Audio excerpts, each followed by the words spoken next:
my food and so, yeah, it's fly team. You know we levitating to step in our ring. You see we heavyweighting with champs like Ali. Niggas play by our rules cause it's our league. Express delivery can't get rid of me. Caramel is the issue, so skip through. I don't even need to diss you. Yeah.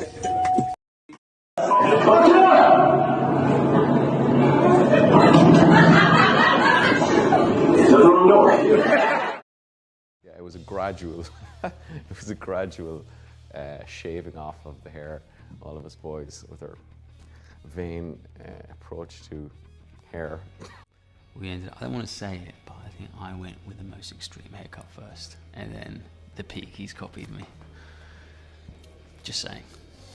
I looked in the mirror and I just thought, I don't know. Do you know what I mean? I really weren't sure about the look. I think I got a short straw with this one, man. Like, you know, as the younger brother, I had to take the brunt of it and get probably the shortest, most ridiculous one. Yeah, I used to have like hair up to here, but it doesn't matter. I'll grow it back. It's no secret. I mean, the haircut it's a hard thing to wear, you know, like especially Arthur's. It's so severe. And I think like I look at like Joe, and then I look at Killian, and I think, oh, theirs ain't as bad as mine. It's fine when you're in a three-piece suit and you're walking about with the 100 extras and all the horses.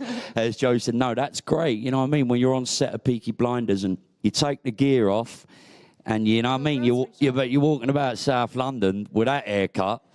Do you know what though? It's actually genius of Loz, the designer. She essentially, so she did her research, but she kind of invented this haircut at the same time. She sort of was like, I want all the men to have this, and it's now become like iconic for the series. And everyone wants hair like you, Paul. Just quickly, like I've got to just tell you this story because it's God's honest truth. I was first season, right? We'd been filming first couple of weeks, me and Paul, and I get the train home. And I'm on the underground coming back. Going back home, it's like half-empty carriage, and there's these two guys obviously working the city in suits, two sort of 30-year-old blokes, and one of them sort of crying. He's obviously, I don't know what's happened to him, but he's crying. There's other mates consoling him. It's absolutely true. And I'm sitting there, I've got my headphones in, but I've got no music playing, and I can see him talking. And they're like, he goes, "Come on, mate, it's all right, mate." He goes, "All right, mate." He looks up at me, he sees me, he goes, "Mate, at least you ain't got that haircut." Genuine. And I just went. Burn. I wanted to go, "Excuse me, I'm doing a TV show for the BBC," but I thought, you know what, I'm just going to suffer it. Congratulations. I am not kidding. I came in one day and said to everybody, before I even knew you were on, I said, "You've got to see this show. It's amazing." Oh, thanks, man. Were you aware when you were putting it together of just how crazy this thing is? It's pretty wild, yeah. No, I mean, I read the first two scripts. Right. You know, and that's your mistake. Never do that as an actor.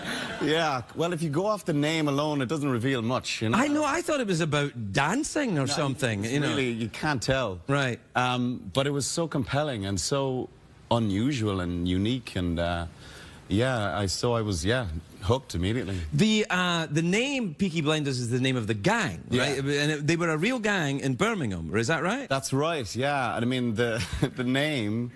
Kind of the clue is in the title, I guess, but they had these, the peaked cap, peaked caps, which is like the uniform of the working class in Britain and Ireland, and so they used to sew razor blades into the peak of the cap, and that so that they could take your because they used to do that in Glasgow in the razor gangs. They would sew them into the lapel, so when you grabbed somebody, you'd lose your fingers. It's not pleasant. No, it's not, and that's why I moved into comedy. But what's interesting to me is you're Irish, clearly, and you play someone from Birmingham who's interacting with a lot of Irish people. Yes. Do you ever sit with an actor and think, that's not very good, that accent you're doing? Well, the thing about this was that everybody was doing different accents. Right. Like, I was doing Birmingham.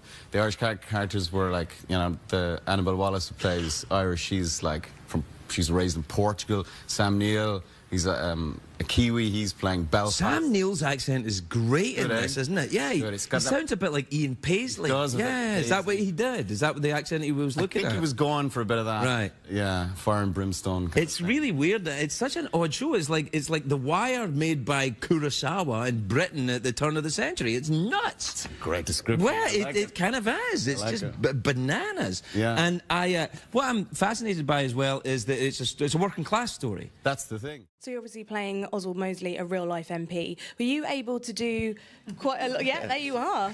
Still rocking the Oswald tash, obviously. I loved him so much. Really, really hope that's not true. No, it's not true. Every series we have these big sort of set pieces, you know, and that's kind of now become part of the appeal of the show. And certainly for me as an actor, it's a big part of it, because you have these big, long interactions between characters and dialogue scenes, which are fantastic, and then you have these big kind of action sequences, and this is wonderful. I remember reading it and going, wow, this is like a 15-minute sequence where no one talks. It's just pure action. There were several really exciting beats here. We had an opportunity to have this epic, drawn-out shootout sequence between Tommy and Luca and our guys, and you know, David, our director, really laid out a wonderful sequence for us with a lot of drama. And it was fab to shoot that. We shot it over a week, which for a television schedule is a long time, like 5 days, it's a long time to actually give to one sequence. Normally you have to shoot stuff in like a morning.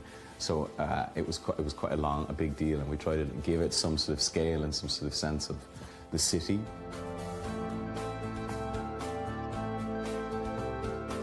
The Thompson, the Tommy gun, this is the most iconic kind of weapon of that era. It's a very rewarding weapon to use in a sequence like that.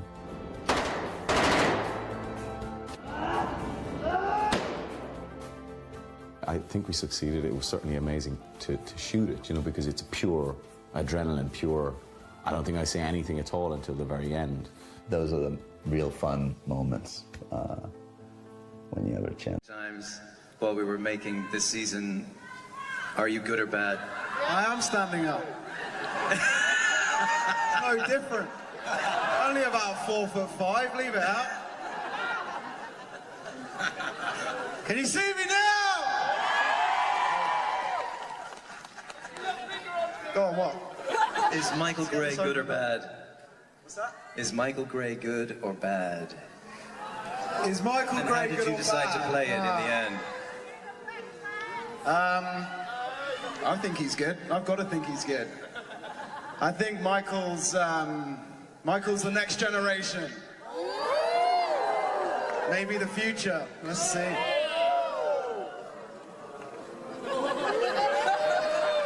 Or not. Wow. It's quite divisive. Hello Jack, it's Tommy here. I'm just on the set of the old Peaky Blinders, mate, and I know that you've got a big fight coming up this Saturday. How are you, Jack? Very important that you have feel supported, right, by the ones what love you and what support you. Keep your fucking guard up at all times. That's right, absolutely. So we want to send you a massive amount of love and lots of support. That's what we're doing here. And we know that they switched your opponent on you the other day. Sly, cheeky fucking bastards. Very naughty. Still, won't upset the tail of the tape, I'm sure, because you will handle it. That's how you roll. So, just want to let you know, we love you a bit. Love you to pieces. We've sorted it, haven't we, for Birmingham? We've cleared the path. Allow you to go down there and tear it up some. So, by order of the Peaky Blinders. You enjoy yourself now. Good night. By order of the Peaky Blinders.